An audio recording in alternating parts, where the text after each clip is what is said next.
Yes lah. Apa nak cerita? Bedi Adel. Adel, tolong ambil bola ni, Adel. Alright, sampailah di indeks 1 guys. Tapi dengar aja indeks 1 ni ramai lagi boleh bedi kan. Kenapa? So indeks 1 par 5 guys, 472.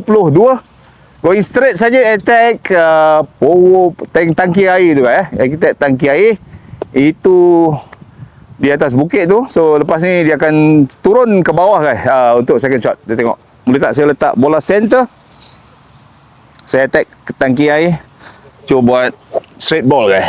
One good shot. Mana-mana satu. One good shot baby. Yeah. Uyuh, kanan pula. Dia ada cut sikit. Bawah pokok. Ni adalah pemandangan dari tengah fairway guys. Sebelah sana ada satu kolam guys. Bola saya di bawah pokok. Pergi sebelah sana. Ada satu kolam. Ada air. Ada tee-box. Bola saya di kanan, di depan tee-box ni guys. Kita tengok. Okay, dia orang kata aim pokok pisang. Kita jalan pokok pisang. Complete one good shot. Mana-mana satu. Saya pukul 7 aja guys. Lay up. Saya harap sehat dengan sempurna. Complete one good shot.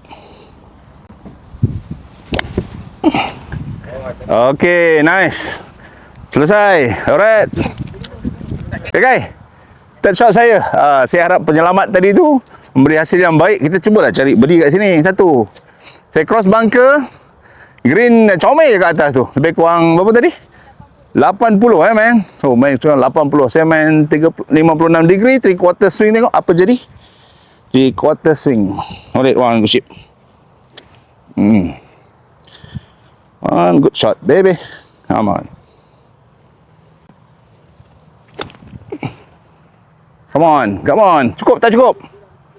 Oh, ngam. Alright. Dia pergi ke habis. Saya menghampiri green sebelah depan green ada bunker yang luas guys. Ini bunker sedap guys. Mengkal-mengkal. Saya dah pukul tadi. Tak ada masalah. Sebelah ujung kanan ada lagi bunker. Green sini sedang dirawat guys. Ada lagi beberapa tumpuk-tumpuk yang sedang diusahakan. Kita tengok. Bola saya tak jauh. Saya try beri guys. Tengok apa jadi. Green dari segi landscape dia naik ke atas, turun flat sana. Wah, ni kalau pin placement jahat-jahat ni, susah main ni. Bukan senang ni. Pin placement tak ada yang senang saya rasa kat sini. Semua susah ni. Kan? Alright, kita try. Satu bedi, mana-mana satu. Kita tengok boleh tak. Bedi kiri kanan nama dia. Okay, saya try satu bedi untuk anda. Tadi di Stahin kau dah dapat bedi Ayu kan. Kali ni kalau masuk bedi, aku bagi kau bedi Adel. Macam nak tak? Apa hal lah nak parti pakai glove ni? Itu tanda-tanda nak bedi tu. Madal, patahnya. Alright. Tu baru intro tu, hantar patah. Kau orang ni suka Cuman mana? Kanan dalam Alright, kanan dalam. Uphill guys. Alright. Kanan dalam kita akhir, kita kepit dia guys sikit. InsyaAllah masuk. Alright, one good putt baby. Yes, one good putt. Angin sedap guys. Mendayu-dayu angin ni. One good putt baby. Yes lah. Apa nak cerita? Alah. Mas sini. Bedi Adel. Adel, tolong ambil bola ni Adel. Kita tunjuk bola ni dekat dia orang. Ini bola bedi Adel.